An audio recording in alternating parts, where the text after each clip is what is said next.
Pues hoy vamos a hablar, el tema es Avanza, y tiene algo que ver con algo que como humanos nos pasa frecuentemente, y es el vivir en el pasado. A veces cuando el pasado es bonito, es muy padre recordarlo. Dicen que recordar es volver a vivir. Y de hecho la misma Biblia nos dice en varios pasajes que hay que recordar las cosas buenas, las cosas que Dios hace por nosotros. El salmista expresa en el Salmo 103, bendice alma mía a Jehová y bendiga todo mi ser tu santo nombre. Bendice alma mía a Jehová y no olvides ninguno de sus beneficios. Y esto lleva implícito el recuerdo de todo lo que Dios había hecho en su vida. También Dios le recuerda al pueblo de Israel constantemente todo lo que había hecho por ellos, sacándolos de Egipto, guiándolos por el desierto, cómo los había librado de enemigos. Y cuando el pasado nos impulsa, cuando el pasado refuerza nuestra fe, ese es muy padre. De hecho, por ejemplo, los testimonios de lo que Dios ha hecho en mi vida, en su vida, alimenta nuestra fe, alimenta nuestro espíritu y nos lleva para adelante. Pero ¿qué pasa cuando el pasado nos condena? ¿Qué pasa cuando el pasado nos lastima? ¿Qué pasa cuando el pasado nos esclaviza? ¿Qué pasa cuando el pasado nos detiene? Y en la plática de hoy vamos a recordar la historia brevemente de un hombre que todos conocemos, y este hombre es Pedro.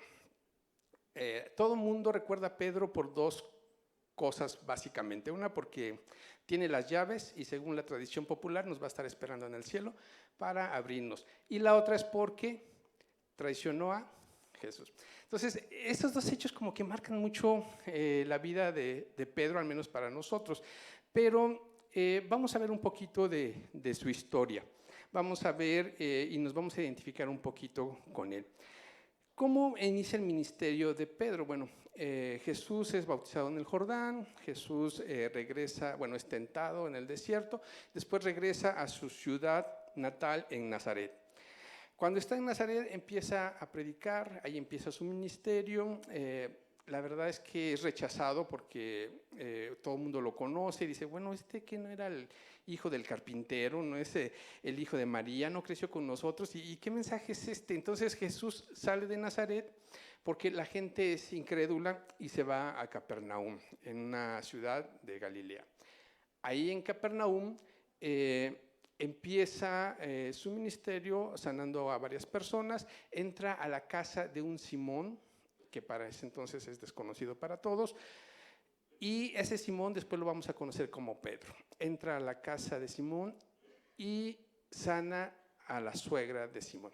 Y este hecho seguramente impactó su vida.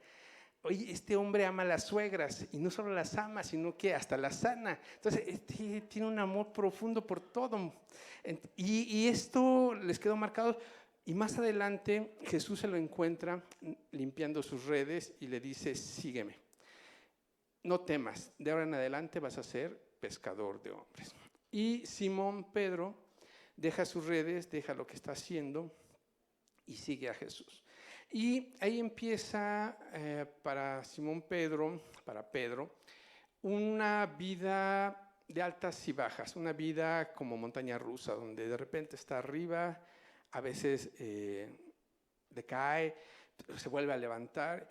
Y el clímax de esta primera etapa, digamos, de su vida, se da cuando en la noche en que Jesús es arrestado, previo a ese evento, están en una reunión muy privada, muy de amigos, muy íntima.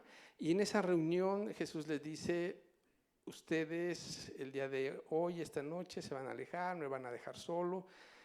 Pero así está escrito. Y Simón Pedro le dice, no, yo no te voy a dejar. Y Jesús le dice, Pedrito, esta noche todos me van a dejar. Y él, no, todos menos yo. Yo voy a estar contigo, pase lo que pase. Y Jesús le dice, Pedrito, antes de que el gallo cante me vas a negar 3 veces, vas a negar que me conoces. Y se dan todos los acontecimientos, salen al huerto a orar, llega Judas, le da un beso en la mejilla y con esa señal saben los guardias a quién arrestar, se llevan a Jesús. Y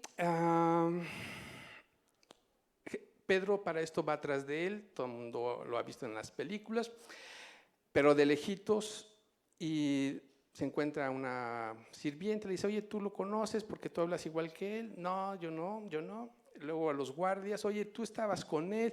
No, yo ni lo conozco. Y la tercera vez lo mismo y hasta jura que no lo conoce. Y dice Mateo 26:75, de repente las palabras de Jesús pasaron rápidamente por la mente de Pedro.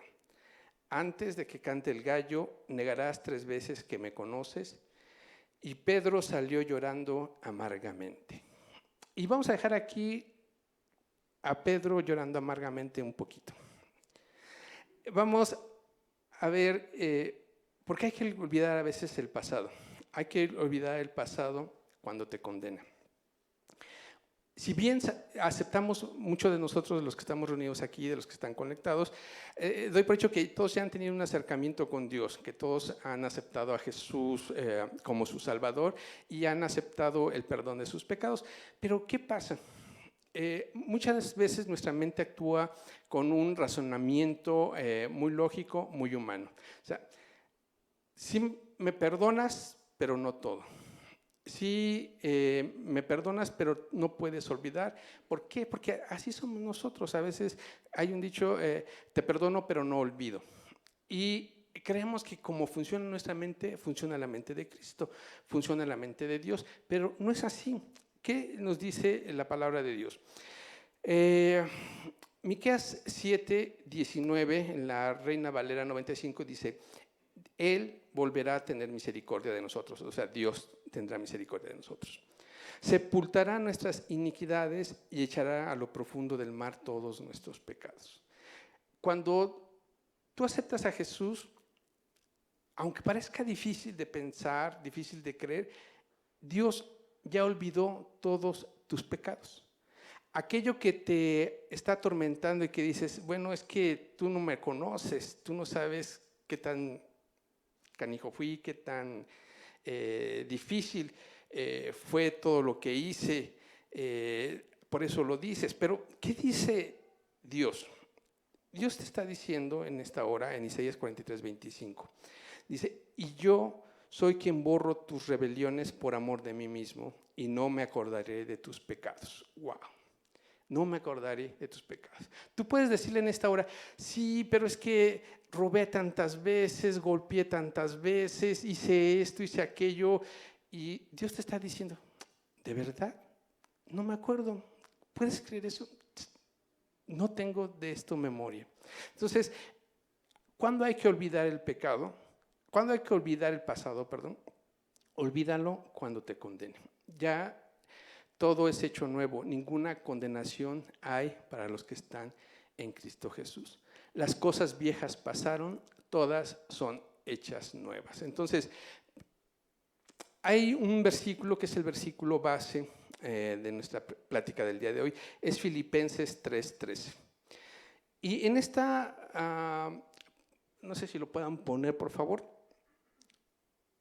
en esta parte Pablo está escribiendo a los filipenses y Pablo está haciendo un recuento de cómo era su vida. Lo vamos a ver más adelante. Pero en esta parte es muy interesante, dice, pero me concentro solo en esto. ¿En qué se concentra Pablo? Olvido el pasado y fijo la mirada en lo que tengo por delante. Esa debe ser nuestra vida. Olvidar nuestro pasado. Ese pasado que te condena, este pasado que te impide recibir completamente el amor de Dios, lo tienes que dejar atrás. Olvida el pasado y fija la mirada en lo que tienes por delante. Entonces, cuando el pasado te condene, ¿qué tienes que hacer? ¿En qué te tienes que concentrar? Todos olvidamos el pasado y fijamos la mirada en lo que tenemos por delante. Ok, entonces otra vez parejitos. Cuando el pasado nos condene, ¿qué tenemos que hacer? Olvidar el pasado y fijar la mirada en lo que tenemos por delante. Ok, ¿cuándo más hay que olvidar el pasado? Ok, a lo mejor no eras tan canijo, a lo mejor no hiciste muchas cosas, pero a lo mejor crees que no mereces las bendiciones de Dios. A lo mejor crees que estás pagando consecuencias de lo que viviste. Entonces, debes olvidar el pasado cuando el pasado te esclaviza. ¿Por qué? Porque el esclavo no tiene identidad. Y cuando tú aceptaste a Jesús, tu identidad cambió. Cuando tú aceptaste a Jesús, pasaste a ser hijo de Dios. Dice la palabra de Dios que no hemos recibido un espíritu que esclavice al miedo. En cambio, recibimos el Espíritu de Dios cuando Él nos adoptó como sus propios hijos. Ahora lo llamamos Abba Padre. Pues su espíritu se une a nuestro espíritu para confirmar que somos hijos de Dios. Y aquí lo importante, así que como somos sus hijos, también somos sus herederos. Entonces, cuando el enemigo ponga en tu mente, no es que estoy pasando por aprietos económicos por malas decisiones que tomé, estoy pagando las malas acciones que estoy llevando. Es que sí soy salvo, pero no merezco que Dios me bendiga. Es que sí soy salvo, pero no merezco que el Señor derrame sobre mí y mi familia sus bendiciones. No estás viviendo en la identidad correcta, porque es tu Padre. A mí algo que Dios me ha enseñado a través de mis hijos, a través de Elías, es entender completamente ese amor de Dios Padre. Quienes tienen la bendición y la alegría de tener hijos, levanten la mano, por favor. Ok, somos muchos, qué bueno. Me van a ayudar mucho a poder entender este concepto. Yo crecí en un hogar cristiano y siempre me enseñaron que Dios me conocía aún antes de nacer. Me enseñaron que Dios tenía preparado para mí muchas bendiciones. Me enseñaron que Dios tenía incluso un nombre para mí. Me enseñaron que Dios tenía un propósito para mi vida. Me enseñaron que Dios quería lo mejor para mí, aún sin que yo hubiera nacido. Y para mí eran bonitos conceptos, pero no los alcanzaba a comprender del todo, porque ¿cómo puede ser esto? O sea, no he nacido y Dios ya tiene un nombre, no he nacido y Dios ya tiene preparado para mí algo. Y resulta que lo entendía entre comillas, pero no lo vivía. No había llegado a esa profundidad de entender cuán cierto es todo esto. Y esto Dios me lo reveló a través de un agente de seguros que ni siquiera era cristiano. ¿Por qué? Bueno, cuando Arturito era bebé, muy chiquito, tendría 1 año, todavía no nacía Karen, yo quise contratarles un seguro para educación. Era un seguro donde, aparte de pagarle las colegiaturas, le iban a dar dinero para poder tener manutención en caso de que yo faltara. Y estaba muy entusiasmado con poderle dar esto a Arturito, y el agente de seguros, haciendo su trabajo, me dice, no, y tiene muchísimas ventajas, pues, ¿por qué no te amarras con una universidad? ¿Por qué no te amarras con una carrera? Porque en caso de que tu hijo no quiera estudiar, te regresan el dinero. Pero yo ahí dije, no, a ver, espérate, alto. ¿Por qué mi hijo no va a querer estudiar? ¿Por qué mi hijo no va a querer esto que yo quiero darle? Y con tristeza y nostalgia y con palabrotas me dice, bueno, es que a veces los hijos son cabezas duras, son difíciles y no quieren lo que tú. Pero yo parecía Homero Simpson, que están bla, bla, bla, bla, bla, y él, chocolates, yo estaba en otro lado, ya no escuchaba lo que el pobre hombre me estaba diciendo. Y en ese momento Dios me traía citas y citas y citas, y los recuerdos de mi hijo. Mi hijo todavía no nacía, y yo ya lo amaba. Él todavía no había nacido, yo ya sabía que se iba a llamar Arturo. Él no había nacido y yo ya le tenía preparada ropa, le tenía preparada su tina de baño, le tenía preparado todo. Él no había crecido, no sabía ni hablar, y ya tenía una universidad para él, ya tenía todo lo que él quería, bueno, que según yo quería y necesitaba. Pero él no había hecho nada, ni siquiera había nacido y yo ya lo amaba. Y ese amor que Dios nos tiene es incondicional. No necesitan hacer nada para merecer el amor de Dios, para merecer las bendiciones. Entonces, si tu pasado te está diciendo, no mereces esto, es una mentira del enemigo. No necesitas hacer nada. Eres hijo e hija de Dios. Entonces, si tu pasado te está esclavizando, si tu pasado te está quitando tu identidad, olvídalo. ¿Qué tienes que hacer? Enfócate. Nuevamente, olvidamos el pasado y fijamos la mirada en lo que tenemos por delante, ¿sí? Entonces, olvidamos el pasado cuando nos condena. Olvidamos el pasado cuando nos esclaviza. ¿Cuándo más hay que olvidar el pasado? Cuando el pasado nos lastima. Ok, a lo mejor no hicimos cosas malas, a lo mejor tenemos una correcta identidad, pero algo nos hicieron que quebrantan todavía nuestro corazón. Algo nos pasó en nuestra infancia o en nuestra juventud, en nuestra edad adulta, que lastimó nuestro corazón. Alguien que pensábamos que no nos podía fallar, nos falló. Alguien al que le entregamos nuestro corazón, nuestra confianza, nos traicionó. Alguien hizo así cachitos nuestro corazón y lo tiró a la basura y nos sigue doliendo. O el socio que se llevó nuestros mejores clientes, o el hijo que ya no nos habla, o la mujer que nos abandonó, o algo que hizo que nuestro corazón esté sumergido en un hoyo profundo. Cuando estos recuerdos, este pasado, lleve tu corazón, tu vida, lo tienes que olvidar. ¿Por qué? Porque Dios tiene un futuro glorioso para ti. Porque cuando Dios viene a tu vida, Él transforma ese pasado. Todo lo que pasó anterior de tu vida queda atrás. Cuando estábamos en una reunión de varones, a una persona aquí le preguntaron, oye, ¿y cuántos años tienes? Y normalmente los hombres no tenemos problema en decir nuestra edad, pero él dijo, no, 38. Y ya yo le dije, bueno, no te preguntaron tu edad, cuántos años tienes de conocer a Cristo, sino cuántos años tienes tu edad biológica. Y él dice, no, bueno, es que mi vida empezó cuando conocí a Dios. Y wow, era broma y todo, pero qué verdad es eso. Nuestra vida comienza cuando conocemos a Jesús. Entonces, ¿qué dice la Biblia acerca de esto? El Salmo 30, 11, 12 dice, tú cambiaste mi duelo en alegre danza, me quitaste la ropa de luto, me vestiste de alegría para que yo cante alabanzas y no me quede callado. Oh Señor, mi Dios, por siempre te daré gracias. Por siempre hay que darle gracias porque Él cambió nuestro lamento en júbilo.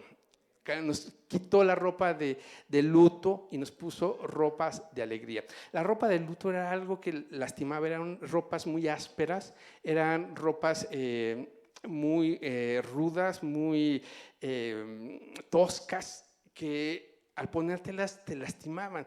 Lejos de ser confortables, te llenaban de angustia. Y Dios quitó esas ropas de angustia. Todo aquello que te está lastimando, todo aquello que te duele, quítatelo, porque Dios tiene preparadas ropas de lino fino, ropas resplandecientes, y por eso debemos alabar y glorificar a Dios. Entonces, cuando el pasado te lastime, ¿qué tienes que hacer? Enfocarte en olvidar el pasado y fijar la mirada en lo que tenemos por delante. Y por último, y aquí vamos a retomar la historia de Pedro. ¿Dónde lo dejamos? Llorando amargamente. Bueno, entonces vamos a retomarlo porque no es bueno que sigamos viviendo en el pasado. Entonces vamos a rescatar al Pedrito y vamos a ver qué pasó con él. Cuando el pasado te detiene, tenemos que dejarlo atrás. A lo mejor hiciste algo o pasó algo que tú dices, no es que ya no puedo seguir, no puedo servir, no puedo trabajar en algún ministerio, no puedo dar el siguiente paso porque hice esto o hice aquello. Vamos a ver qué pasó con Pedro después. Cuando Pedro traiciona a Jesús, Pedro sale y llora amargamente. Entonces, después Jesús resucita, Jesús empieza a aparecer a algunos de sus discípulos, y entre ellos a Pedro, y se les aparece nuevamente en Galilea cuando están pescando y no pescan nada. Jesús les dice, echen sus redes de tal lado, las redes nuevamente se llenan, les cuesta trabajo, y Jesús también les prepara un rico desayuno, y después de esto Jesús le hace unas preguntas a Pedro. Y Jesús le pregunta a Pedro, Pedro, ¿me amas?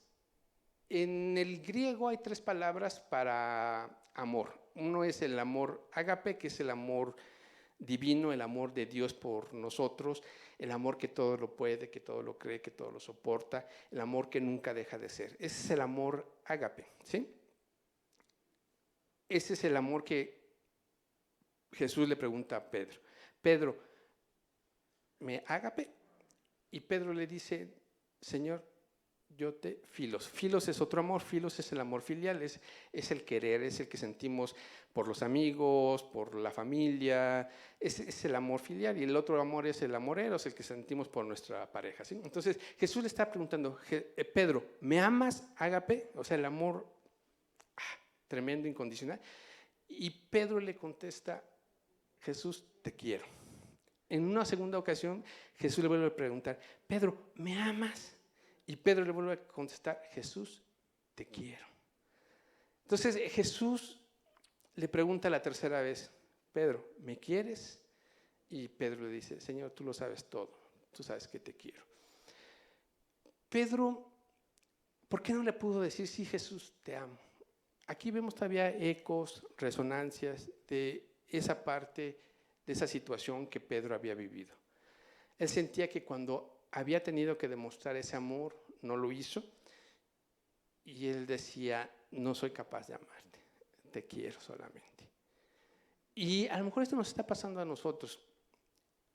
A lo mejor hicimos algo que marcó nuestra vida, pero que no debemos quedarnos allí, no debemos detenernos allí, debemos de seguir adelante. Y más adelante, ¿qué pasa? Hasta aquí pudiera ser una historia triste que muchos estamos viviendo. Hicimos algo y decimos, no puedo seguir adelante, no puedo cumplir con tus expectativas, Dios, porque hice esto, hice aquello. Pero ¿qué pasa? Bueno, Jesús asciende al cielo, les dice que se vayan a un lugar, a Jerusalén, y ahí va a descender el Espíritu Santo. Desciende el Espíritu Santo, ¿y qué pasa? Pedro es transformado. Y esa situación que Pedro había vivido cambia drásticamente. En el capítulo 2 dice que el Espíritu Santo vino y mucha gente empezó a hablar en lenguas, y muchos empezaron a reunir en torno a la casa donde estaban, porque fue un gran estruendo, y cuando llegan se encuentran con la sorpresa de que están hablando cosas raras, cosas que no entienden, y unos se burlan y otros quedan atónitos, no saben qué hacer, otros alcanzan a reconocer como que es un idioma, otros los escuchan y saben que es su lengua y dicen, ¿cómo estos pueden hablar este idioma? Y en medio de toda esta confusión, me encanta esta parte de Hechos 2:14, que dice, entonces Pedro dio un paso adelante, junto con los otros 11 apóstoles, y gritó a la multitud, escuchen con atención todos ustedes, compatriotas, y empieza a predicarles. Entonces, pero lo importante es que Pedro dio un paso al frente. Dejó atrás lo que lo estaba deteniendo. Esa situación que él había vivido con su maestro, con su amigo, con el Mesías, la dejó atrás y da un paso al frente. Y empieza su ministerio de poder. Y empieza a platicar, y muchos se convierten. En el capítulo 2 dice que se convirtieron 3,000 hombres, más mujeres, más niños. Entonces fue una multitud. Capítulo 2. Capítulo 3, sana a un paralítico que va con Juan, y el paralítico les pide limosna, y él dice, no tengo oro ni plata, pero lo que tengo te doy, en el nombre de Cristo Jesús, sana. ¡Qué padre! Imagínense que él viene, no tienen cambio, y dice, bueno, no tengo cambio, pero a ver qué te duele, y en el nombre de Jesús, sé sano. O sea, es un poder tremendo que tenía Pedro y que empieza a ejercer. Y en el capítulo 3 no solo sana a un paralítico, sino que también empieza a predicar en el templo. Es así que empiezan a alborotarse y se los llevan presos. Y en el capítulo 4 predica frente al concilio, frente a los meros, frente a los que sabían de derecho al revés las escrituras, y los dejan asombrados y dicen, wow, estos hombres ¿de dónde sacan tal conocimiento? Si son del vulgo, si no están estudiados, si no son letrados, ¿cómo es que saben tanto? Y en el capítulo 5 todavía esto crece más, porque la gente saca a la calle a los enfermos para que tan solo la sombra de Pedro les dé y sean sanados. Entonces, vean cómo ese paso que dio al frente, esa situación de dejar atrás el pasado, transforma su vida, transforma su ministerio. Y al final de su vida, ya preso, en una de sus cartas, primera de Pedro 4:8, dice: lo más importante de todo es que sigan demostrando profundo amor unos por otros, porque el amor cubre gran cantidad de pecados. Aquí dos cosas. Aquí la palabra que Pedro utiliza no es filos, no es el quiero. Aquí ya Pedro la que utiliza es el ágape. Ese Pedro que no podía decir te amo con esa palabra que es sublime, que es incondicional, ahora no solo la puede repetir, sino que nos aconseja que nos amemos unos a otros, porque ese amor incondicional quita y cubre multitud de pecados. Y la palabra pecado es transgresión, culpa, falta. Si tú sientes culpas, si tú sientes que te has equivocado, tienes que amarte. ¿Cómo ahora dejar el pasado para enfocarte en lo que viene? Digo, es fácil decirlo, una cosa es decirlo y otra cosa es hacerlo. ¿Cómo podemos hacer esto? Siguiendo el ejemplo de nuestro Dios, siguiendo el ejemplo de Jesús. ¿Qué hizo Jesús para olvidar nuestras faltas, nuestros errores? Simplemente nos perdonó y nos amó. Y tú, la invitación ahorita es que te perdones y que te ames. Que perdones y te ames así como Jesús, como Dios ya te perdonó y ya te amó.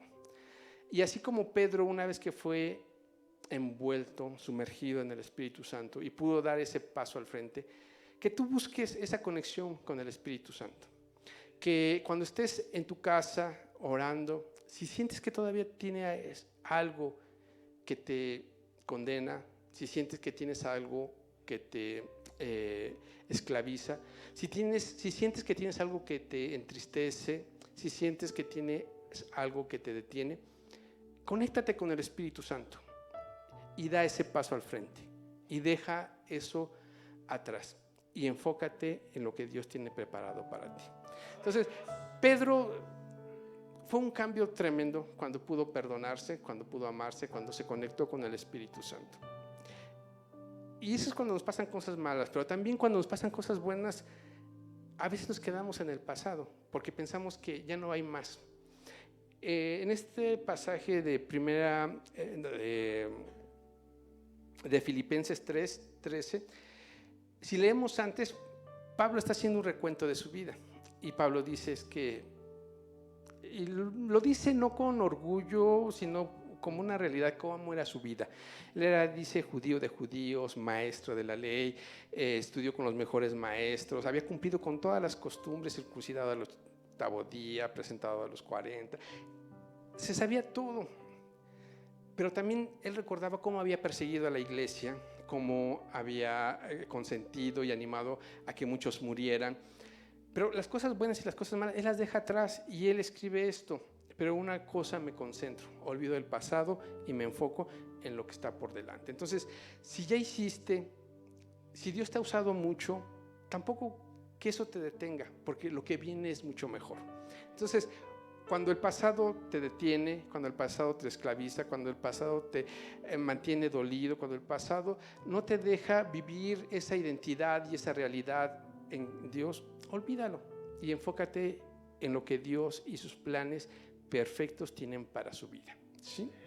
Bueno, entonces vamos a repetir por último este versículo, Filipenses 3:13, y llévenselo, y cuando su pasado les meta ideas, cuando el enemigo les haga recordar algo que los desvíe o los detenga, repitan esto.